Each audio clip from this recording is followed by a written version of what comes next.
When was the last time you had a really good idea? And not just a good idea. We all have good ideas all the time. Last night, I decided to order in Chinese for dinner. That was a good idea. I'm talking about a really good idea, maybe even a great idea. One of those ideas that you think has real potential to make a difference in your work or in your life or maybe in somebody else's. One of those ideas that's so smart, so clever, so unexpected that even you don't know how you came up with it. Your ideas are really important. Today, maybe more so than ever before. You see, ideas give us something new to think about. Ideas give us things to consider, to try, that we might not have tried before. Ideas reveal ways that we can do things better than the way we used to do them. And as I said, today, I think that's what we need, ways to do things better than we did them before. Hi, I'm Keith Harmeyer, a founding partner at SmartStorming. We work with companies, teams, and individuals to help them learn to be more creative in the way they approach their work every day so that they can take advantage of change, drive innovation, and ultimately be much, much more successful. You see, companies like these and others that I've had the privilege of working with understand that their success depends on their ability to continuously innovate on an ongoing basis. They know that consumers like you and like me look to them for the new thing. We expect them to give us constant improvement over whatever it is they were offering us yesterday or last year. In other words, we want continuous innovation from these companies. And they know that it's the ideas that are generated within their own organizations that fuel that innovation. Obviously, it takes a lot more than just ideas to be a great innovator. But if you don't have the idea to start off with, you've got nowhere to go. Every innovative product or service or process ever produced started out as somebody's really good idea. And just like Google and Under Armour and NBC Universal, their ideas are important, and so are yours. Really important. Let me prove it to you. Think about the situation we all find ourselves in right now, a situation we couldn't even have imagined a few months ago. What are the biggest challenges you're facing at this very moment in your work life, your business, your personal life? What are the challenges you're facing that you weren't facing just recently? Now, think a little bit more. What ideas have you already come up with that have helped you tackle some of those challenges? Are you working remotely? What have you done to accommodate that with your workspace, the way you collaborate with others? What technology have you learned or gotten to know better to help you do that? What about your personal life, your health, your fitness, your well-being? How are you staying in touch with family and friends? You see, you've had ideas just recently that have made a big improvement in your life. So your ideas really are important. And guess what? Not just during global pandemics. No, your ideas are important always. And here's why. It's something I call the innovation imperative. What does that mean? You see, today, innovation is no longer an option. All of us are under continuous pressure, just like Google and Facebook and Under Armour. We're under pressure to reinvent ourselves, our work, and the value we deliver to others. And if we don't do it, we'll pay the price. We've seen it happen too many times to companies that have failed to keep up with the pace of change and individuals. If you fail to innovate today, you very quickly become irrelevant. And irrelevance in today's world is pretty much the same thing as extinction. So you see, everybody today wants to work with those who can offer new, better, more innovative ways of doing business. It doesn't matter whether you are global or local, Whether you work for a big business or a small company, whether you're the CEO, an individual contributor, or a solopreneur. It is your willingness and your ability to innovate that are going to be key to your ongoing success. And don't just take my word for it. Not that long ago, IBM Global Business Services conducted a survey with 1,500 CEOs from 60 countries and 33 different industries, and they agreed that creativity is the #1 leadership quality necessary for success in business. Creativity. And while that might seem surprising, it really isn't when you think about it, because it's the ideas that drive innovation and that lead to success. Ideas. You see, today in business, you really only have 3 choices. You either innovate, continuously reinvent yourself, your work, and the value you deliver and stay ahead of the game, or you imitate. You let somebody else do the innovating and then do your best to keep up. Not a fun way to do business. Or you stagnate. You keep doing things the way they were always done. And we already talked about where that leads. Innovate, imitate, or stagnate. You really only have one choice. So if we all have to become master innovators, we better understand what innovation actually means, right? If I asked everybody watching this presentation today what innovation means to you, I'd probably have as many definitions as I have people. So I'm going to share the one that we use at SmartStorming. We define innovation very simply as the introduction of something new or different that provides greater value or benefit. It has to be new or at least different than whatever's there already. But more important, it has to provide some degree of greater value or benefit to somebody. Now, when you think about innovation in these terms, it doesn't seem so daunting, so difficult, right? All you have to do is find something, a product, a service, a process, a design, and improve it, make it better. It's not really all that hard. So we understand that ideas and innovation are important. We know what innovation is. Why don't we give it a try? Let's innovate.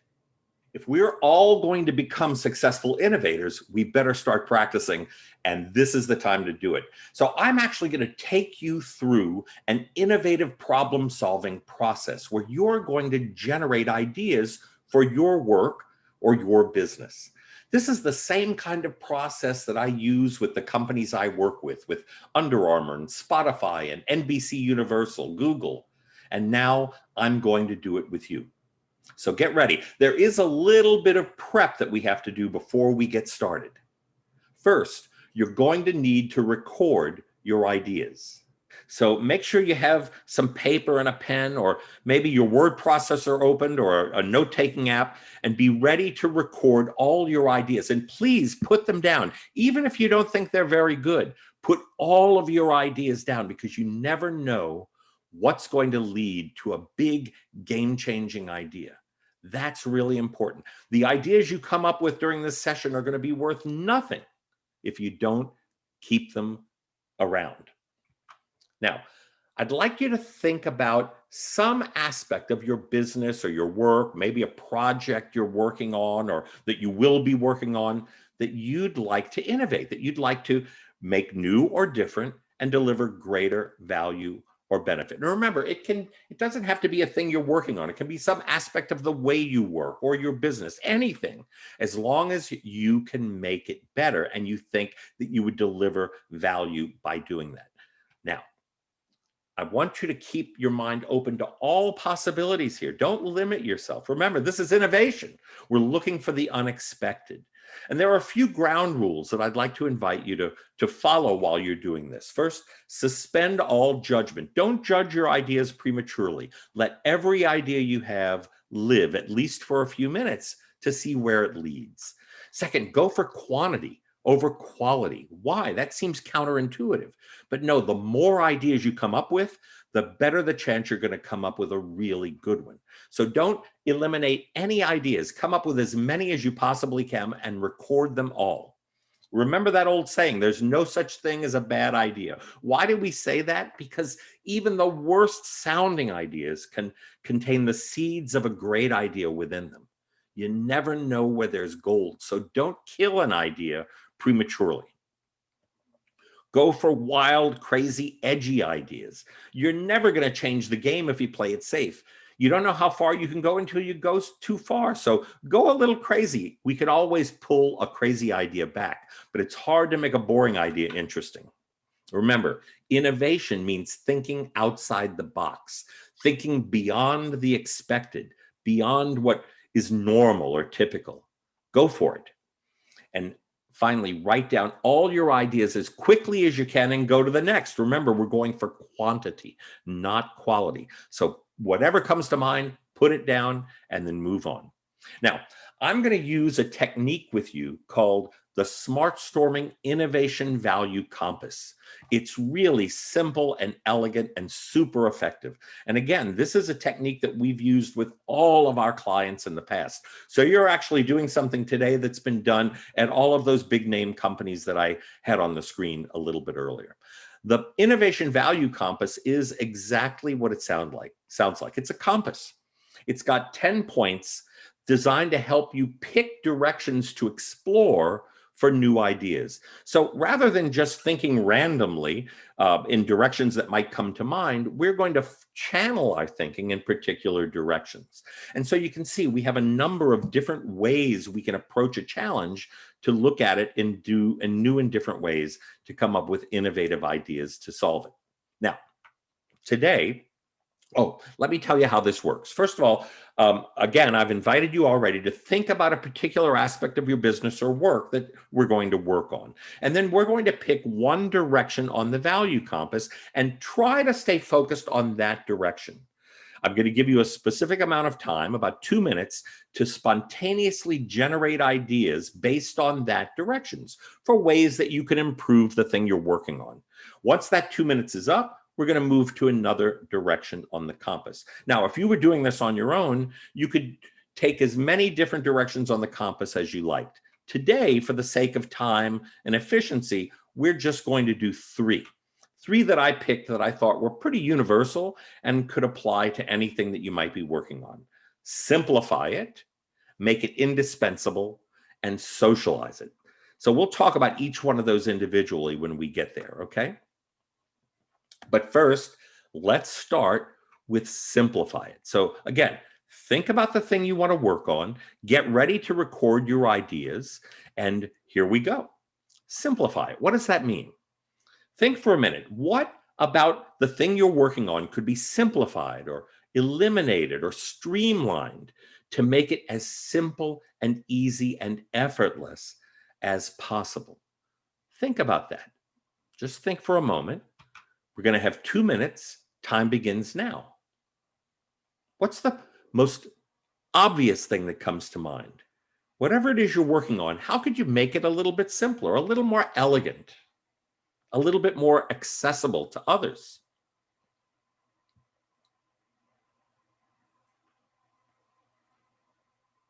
How could you cut out steps or complications or complexity?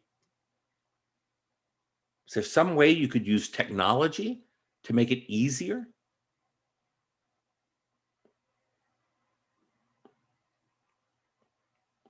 What about your process for working on this thing? How could you simplify that? How could you collaborate more easily with others if you need to do that? How could you easily bring in input or support from other people or other resources?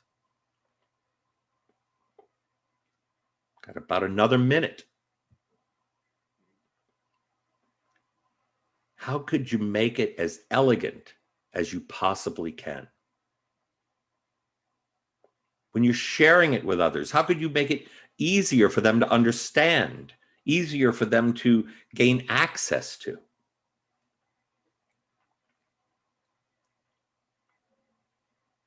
How could you facilitate the entire innovative process of making it better and more valuable? What's something you were thinking about but didn't put down. Go ahead and record it. You never know. You have about 15 more seconds. Come up with one or two more ideas. You can do it. Remember, quantity over quality.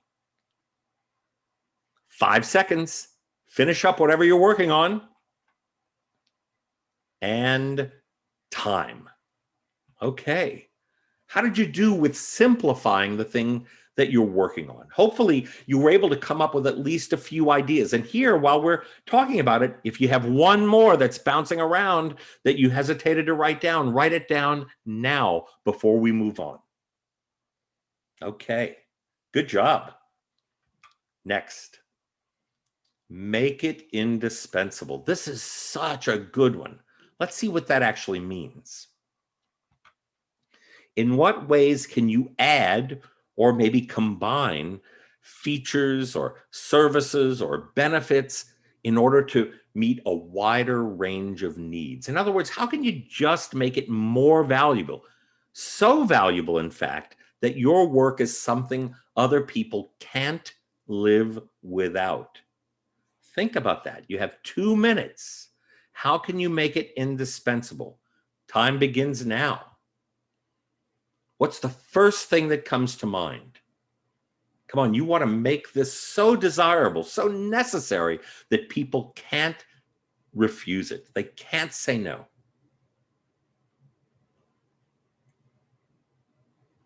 You can make it indispensable by making it more useful. You can make it indispensable by making it more appealing, more emotional, more enjoyable. Whatever that means as it relates to the thing you're working on. Whatever it is you're working on, how can you make it absolutely necessary?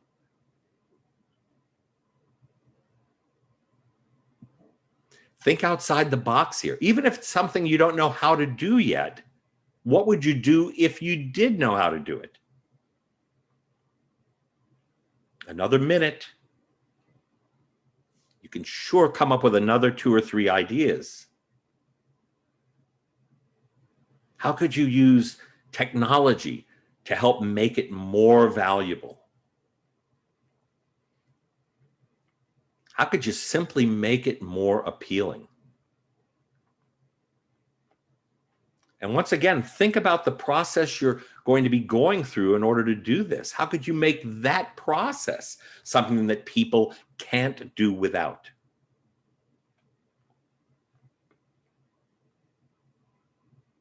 What are 2 ideas that you haven't thought of yet? That's an interesting trick, right?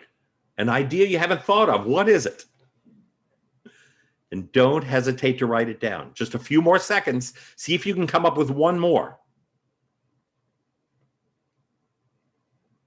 And time. How was that? Good job.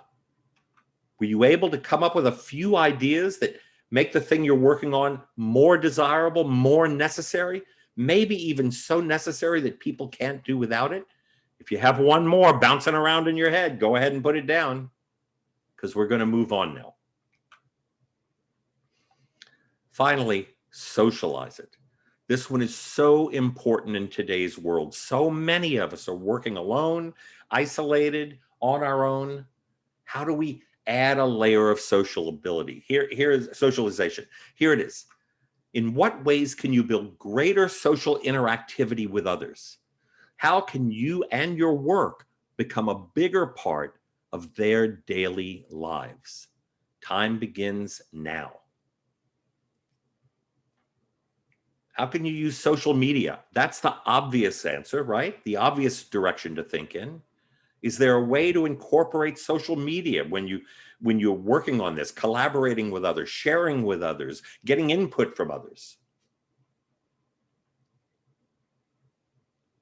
But don't just stop with the obvious. What other ways can you socialize the thing that you're working on? Share it, spread it, send it out to the world. Welcome contribution and input from others.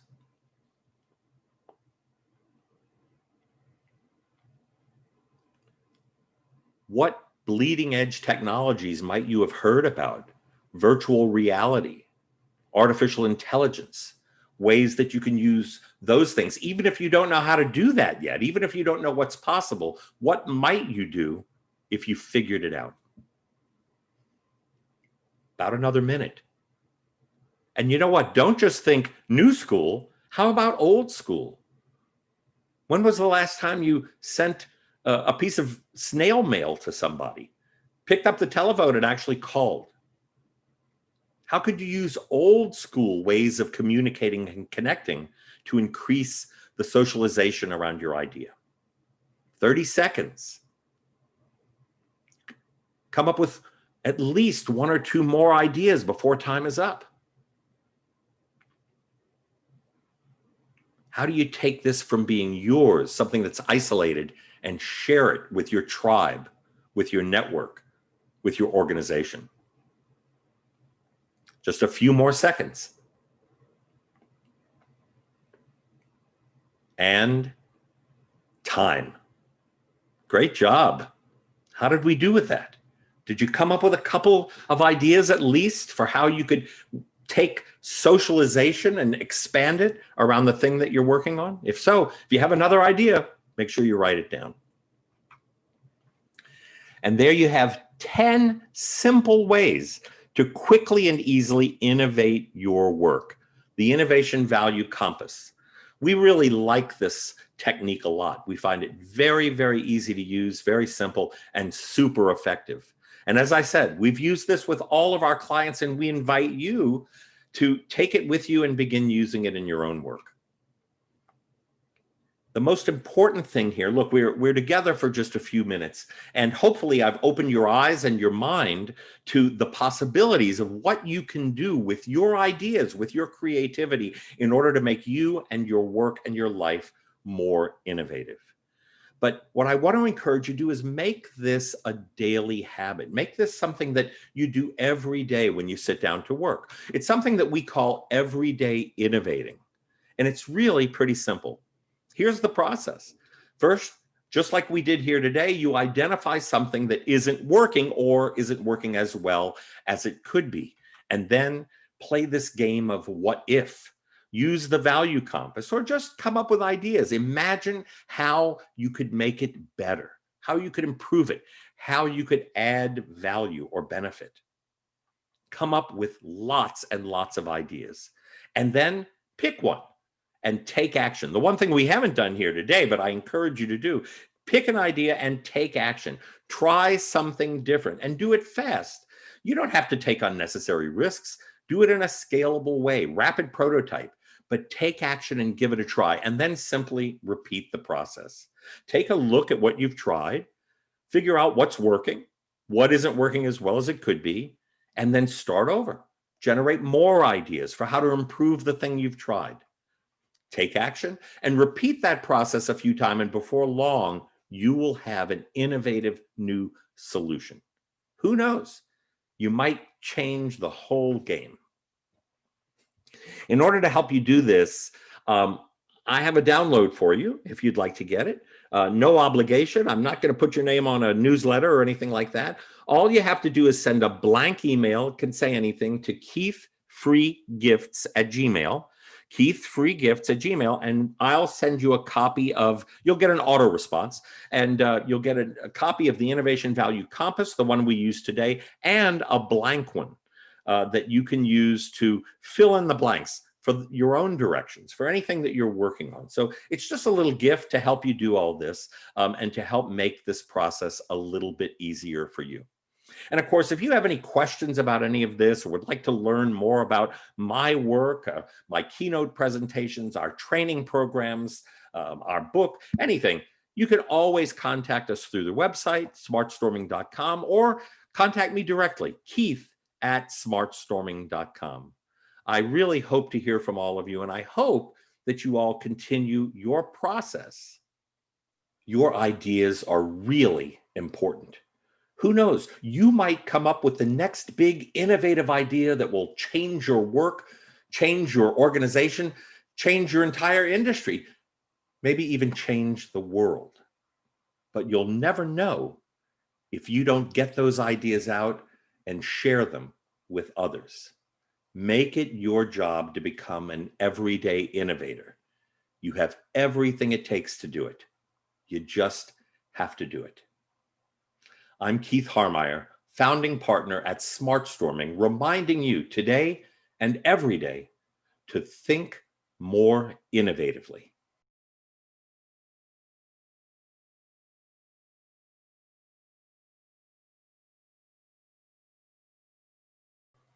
That's a great question. And let me start by telling you that of all the things that we teach in our SmartStorming training sessions, techniques, these problem-solving techniques, these brainstorming techniques are the thing that our clients like and want the most. Everybody loves these techniques because once they begin using them, they see how much more productive they become. So why are techniques like the compass? And by the way, we teach many more techniques. There are dozens of techniques. Just Google the term brainstorming techniques and you'll find lots and lots that come up in your search instructions so you can learn new ones. But of the reason techniques are so effective is because they help to focus our thinking. They help to guide us in thinking in new, in different ways. So yes, we can just sit down and randomly, spontaneously generate ideas.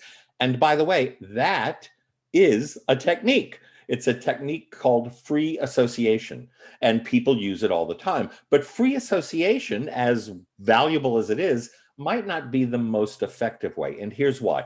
Let's say that we're just sitting down and free associating and trying to come up with ideas for a project you're working on.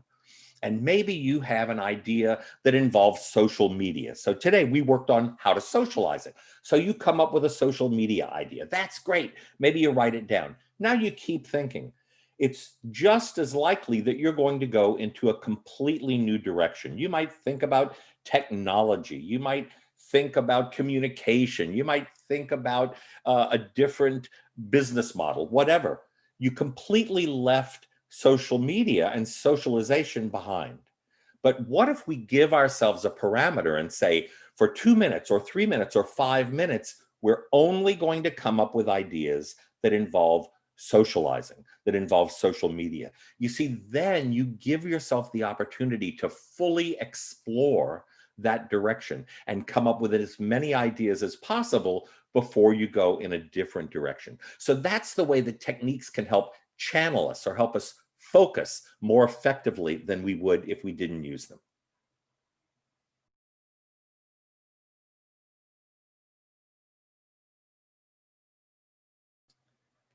Wow, that's a tough one. The single most important thing. Okay, I think I know what I believe it is, and here goes.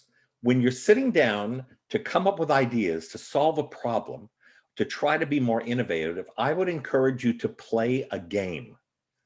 And not a video game or a computer game or a mobile game on your phone. I would encourage you to play a game that we call What If? What If? And the way you play that game is simply by asking yourself the question over and over again, what if I could do this differently? What if I could make it better? What would that look like? What if I could use technology in a new and different way? What if I could use social media in a new way? What if I could write the code in a new and different way that would be more elegant, more efficient, faster, easier? By playing what if, you invite your mind to open itself up to new possibilities. So this is what real innovators do. They don't limit themselves to just what they know or what they already understand or what they can already figure out. They ask, what if? What if it could be different and better? What might I do? That's the way to think like a true innovator.